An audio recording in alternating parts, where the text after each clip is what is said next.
Boa noite, meu compadre Zé. Boa noite, meu irmão Guilherme. Bem-vindo sempre, Roberto Mota. E boa noite a você que nos acompanha. O Lula é explorador de cadáveres, né? Explorou o cadáver da mulher, fez comício. Ali não perde nenhuma chance de atribuir qualquer tipo de morte ao governo. Até os mortos pelo coronavírus foram debitados na conta do Bolsonaro. Isso aí é previsível.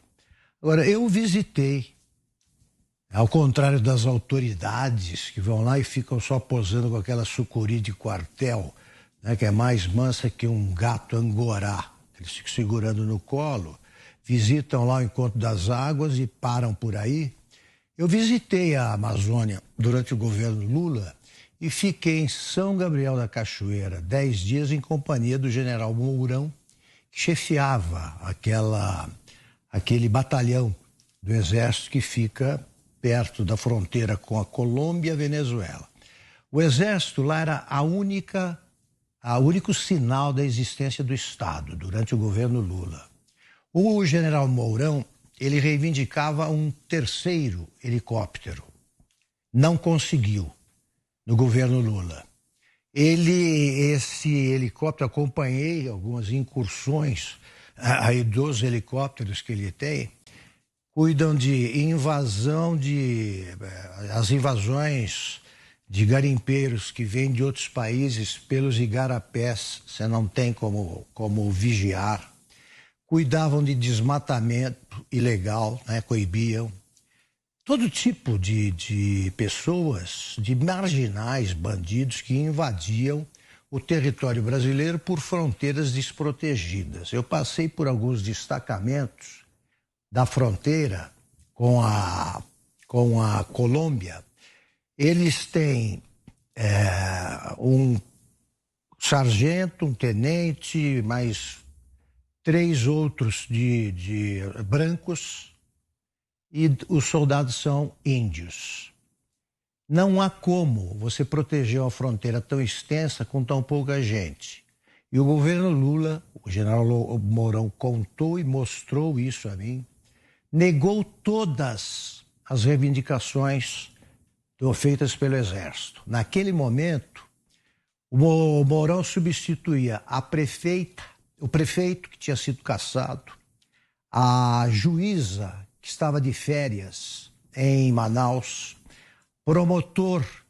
a juíza estava em licença decorrente da gravidez. O promotor estava ajudando a mãe numa campanha, ela era candidata a deputada federal, ele estava em Manaus.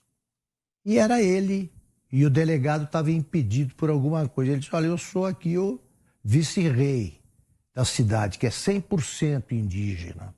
Eu tenho de cuidar das reservas indígenas, eu tenho de cuidar da cidade. Né? Dias antes, ele tinha prendido uma professora que estava entrando com o que eles chamam de kit indígena, levando aguardente, né? Cachaça para índios, levando armas, levando um monte de coisas, todas ilegais. O trabalho do Exército lá é heróico, e o governo Lula nada fez para isso. Agora, atribuir essas mortes que nós lamentamos profundamente ao Bolsonaro é um oportunismo cruel, né? É uma prova de oportunismo cruel. Porque como é que se faz para proteger, como é que seria possível proteger o Dom Phillips e o Bruno Pereira se eles entraram numa reserva indígena sem avisar ninguém? E essas reservas, como exige o PT, como exige a esquerda, elas têm de ficar nas mãos dos indígenas.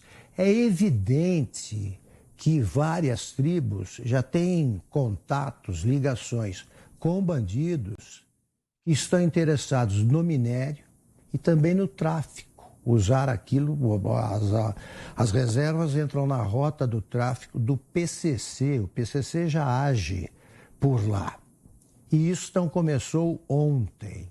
Então o Bolsonaro é acusado ao mesmo tempo de destruir a floresta e nas partes que restam, o Bolsonaro deixa expostas aí a criminosos.